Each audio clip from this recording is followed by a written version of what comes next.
भगवान कृष्ण का जन्म मथुरा की कारागार में हुआ था। उनके माता पिता थे देवकी और वासुदेव।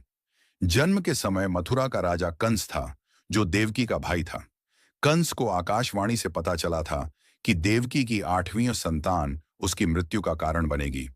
इसलिए उसने देवकी और वासुदेव को बंदी बना लिया और उनकी हर संतान को जन्म लेते ही मार डाला।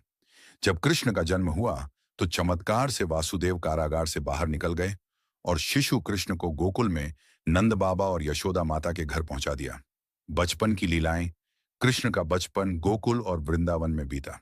वे बांसुरी बजाने में निपुण थे और गायों के साथ खेलते रहते थे।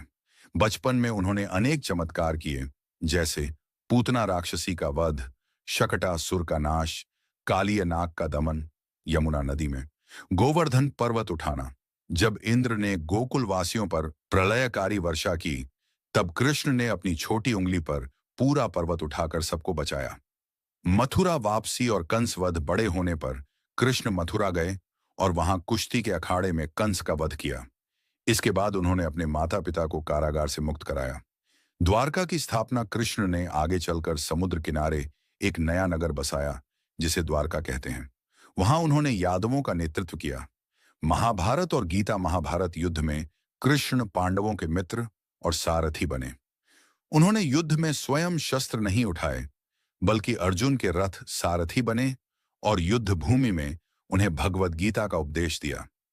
गीता में धर्म, भक्ति, कर्म और योग का अद्भुत ज्ञान दिया गया। कृष्ण का अंतिम समय। अपने जीवन के अंतिम समय में कृष्ण द्वारका में ही रहे।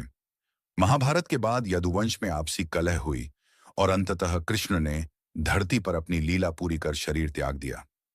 श्री कृष्ण को लीलामयी भगवान कहा जाता है, क्योंकि उनका जीवन प्रेम, भक्ति, करुणा और धर्म की रक्षा का प्रतीक है।